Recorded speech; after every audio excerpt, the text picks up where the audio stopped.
ಸ್ನೇಹಿತರೆ ಎಲ್ರಿಗೂ ನಮಸ್ಕಾರ. ನಾನು ನಿಮ್ಮ ದೀಪಕ್ ಕ್ಷತ್ರಿಯ. ಈ ವಾರದ ಇನ್ನೊಂದು ಹೊಸ ಸಂಚಿಕೆಗೆ ನಿಮ್ಮೆಲ್ಲರಿಗೂ ಸ್ವಾಗತ. ಈ ವಾರ ಒಂದು ಅದ್ಭುತವಾದ ರೆಸಿಪಿ, ಅದು ಹಸಿ ಬಟಾಣಿ ಮತ್ತು ಬೀನ್ಸ್ ಜೊತೆ ಮಾಡ್ತಕ್ಕಂಥ ಒಂದು ಅದ್ಭುತವಾದ ಪಲ್ಯ. ಈ ಪಲ್ಯ ಎಂಥದ್ದು ಗೊತ್ತಾ? ಅನ್ನ ಚಪಾತಿ ಜೊತೆ ಅದ್ಭುತವಾಗಿ ಕಾಂಬಿನೇಷನ್, ಒಳ್ಳೆ ಸೈಡ್ ಡಿಶ್ ಸಹ ಅಂತ ಹೇಳ್ಬೋದು. ಈ ಒಂದು ರೆಸಿಪಿಯನ್ನು ನಾನು ಮೆಸ್ ಸ್ಟೈಲ್ ಅಂತ ಹೇಳಿದ್ರೆ, ಬೆಂಗಳೂರು ಆ ಕಡೆ ಈ ಕಡೆ ಸಣ್ಣ ಸಣ್ಣ ಊರುಗಳಲ್ಲಿ ಮೆಸ್ಸಲ್ಲಿ ಕೊಡ್ತಾರಲ್ಲ, ಅನ್ನ ಸಾಂಬಾರ್ ಜೊತೆ ಸೈಡ್ ಡಿಶ್ ಆಗಿ ಮದುವೆ ಮನೆಗಳಲ್ಲೂ ಸಹ ಅಷ್ಟೇ ಬ್ರಾಹ್ಮಣರ ಶೈಲಿಯಲ್ಲಿ ಈ ಒಂದು ರೆಸಿಪಿನ ಮಾಡ್ತಾರೆ. ಈಸಿಯಾಗಿ ಯಾವ ರೀತಿ ಮಾಡಬೇಕು ಅನ್ನೋದನ್ನ ಈ ಒಂದು ರೆಸಿಪಿನ ನೋಡುವ.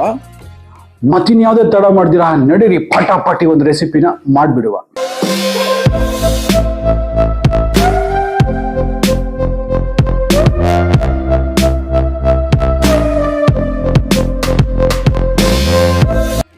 ಮಿತ್ರರೇ, ಇಲ್ಲಿ ನೋಡ್ತಿರ್ಬೋದು, ನಾನು ಮೊದಲನೇದಾಗಿ ಒಂದು ಕುಕ್ಕರನ್ನು ತೊಗೊಂಡಿದ್ದೀನಿ. ಈ ಕುಕ್ಕರಲ್ಲಿ 1 ಗಂಟೆಗಳ ಕಾಲ ನೆನೆಸಿರ್ತಕ್ಕಂಥ ಹೆಸರು ಬೇಳೆಯನ್ನು ಚೆನ್ನಾಗಿ ತೊಳೆದ್ಬಿಟ್ಟು 1 ಗಂಟೆಗಳ ನೆನೆಸಿದ್ದೀನಿ.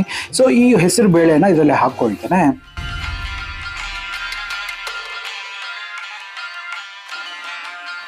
ಇದಾದ ನಂತರ ನೋಡಬಹುದು, 1 ಕಪ್ ಸುಮಾರು 1/4 kg ಅಷ್ಟು ಫ್ರೆಶ್ ಬೀನ್ಸ್ ಅಥವಾ ಫ್ರೆಂಚ್ ಬೀನ್ಸ್, ಗುಂಡು ಬೀನ್ಸ್ ಬರುತ್ತಲ್ಲ, ಅದನ್ನು ಸಣ್ಣ ಸಣ್ಣದಾಗಿ ಹಚ್ಬಿಟ್ಟು ಅದನ್ನು ಸಹ ಹಾಕೊಳ್ತಾ ಇದ್ದೀನಿ.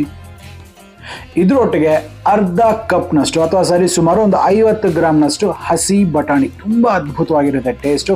ನಿಮ್ಮಲ್ಲಿ ಸಿಕ್ಕಿದ್ರೆ ಇದನ್ನು ಹಾಕೋದನ್ನ ಮಾತ್ರ ಮರಿಬೇಡಿ. ಇದನ್ನು ಅರ್ಧ ಕಪ್ನಷ್ಟು ಹಾಕೊಳ್ತಾನೆ. ಈಗ ಇದರಲ್ಲಿ 1/4 ಟೀ ಸ್ಪೂನಷ್ಟು ಅರಿಶಿಣ ಮತ್ತು 2 ರಿಂದ 3 ಕಪ್ನಷ್ಟು ನೀರನ್ನು ಹಾಕಿಬಿಟ್ಟು,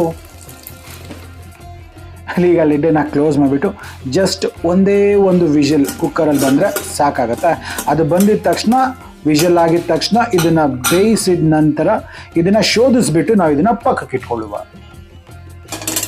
ಈಗ ಒಂದು ಬಾಣಲೆ ತೊಗೊಂಡಿದ್ದೀನಿ. ಈ ಬಾಣಲೆಯಲ್ಲಿ 2 ಟೇಬಲ್ ಸ್ಪೂನ್ ಅಷ್ಟು ಎಣ್ಣೆನ ಹಾಕ್ಕೊಳ್ತೀನಿ. ಎಣ್ಣೆ ಬಿಸಿ ಆಗಲಿಕ್ಕೆ ಬಿಡುವ. ಎಣ್ಣೆ ಬಿಸಿ ಆದ ನಂತರ ಇದರಲ್ಲಿ ಅರ್ಧ ಟೀ ಸ್ಪೂನ್ ಅಷ್ಟು ಸಾಸಿವೆಯನ್ನು ಹಾಕಿ ಚಟಪಟ ಅಂತ ಸೌಂಡ್ ಬರಬೇಕು. ಈಗ ಇದರಲ್ಲಿ ಅರ್ಧ ಟೀ ಸ್ಪೂನ್ ಅಷ್ಟು ಕಡಲೆಬೇಳೆಯನ್ನು ಹಾಕಿ, ಈ ಕಡಲೆಬೇಳೆ ಸ್ವಲ್ಪ ಗೋಲ್ಡನ್ ಬ್ರೌನ್ ಆಗಬೇಕು, ಅಲ್ಲಿವರೆಗೂ ಇದನ್ನ ಹುರಿಬೇಕಾಗತ್ತೆ. ಈಗ ಇದರಲ್ಲಿ 2 ಚಿಟಿಕೆ ಅಷ್ಟು ಹಿಂಗನ್ನು ಹಾಕಿ, ಆದ ನಂತರ ಖಾರಕ್ಕೆ ತಕ್ಕಷ್ಟು ಹಸಿಮೆಣಸಿನಕಾಯಿ, ಕರಿಬೇವಿನ ಸೊಪ್ಪೆಲ್ಲ ಚಟಪಟ ಅನ್ಬೇಕು. ಈಗ ಸ್ವಲ್ಪ ಹಾಗಿರಿದಾಗ ಮೆಣಸಿನಕಾಯಿ ಸ್ವಲ್ಪ ಕ್ರಿಸ್ಪ್ ಆಗಬೇಕು, ಅಲ್ಲಿವರೆಗೂ ಹುರಿಯುವ.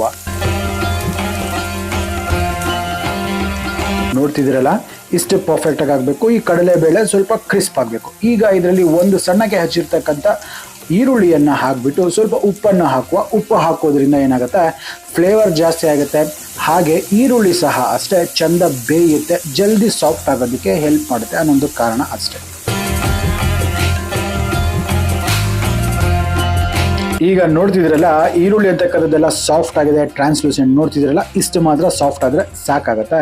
ಈಗ ಇದರಲ್ಲಿ ನಾವು ಶೋಧಿಸಿ ಬೇಯಿಸಿ ಇಟ್ಟಿದ್ವಲ್ಲ ಈ ಎಲ್ಲ ತರಕಾರಿಗಳು, ಅದನ್ನು ಹಾಕಿಬಿಟ್ಟು ಇದ್ರ ಜೊತೆಗೆ 1 ಕಪ್ನಷ್ಟು ಹಸಿ ಕಾಯಿ ತುರಿ. ಆಹಾ, ಅದ್ಭುತವಾಗಿರುತ್ತೆ. ಈ ಟೈಮಲ್ಲಿ ಇದನ್ನು ಹಾಕಿ, ಇದೆಲ್ಲ ಹಾಕಿದ ನಂತರ ಒಮ್ಮೆ ಇದನ್ನು ಕ್ಲೀನಾಗಿ ಮಿಕ್ಸ್ ಮಾಡ್ಕೊಳ್ಳಿ. ನೀವು ಬೇಕಾದರೆ ಈ ಟೈಮಲ್ಲಿ ಸೀಸನಿಂಗ್ನ ಚೆಕ್ ಮಾಡ್ಕೋಬಹುದು. ಪರ್ಫೆಕ್ಟ್. ಈಗ ಇದರಲ್ಲಿ ಕೊನೆಯದಾಗಿ ಈ ಕೊತ್ತಂಬರಿ ಸೊಪ್ಪನ್ನು ಹಾಕಿಬಿಟ್ಟು ಒಮ್ಮೆ ಮಿಕ್ಸ್ ಮಾಡಿದರೆ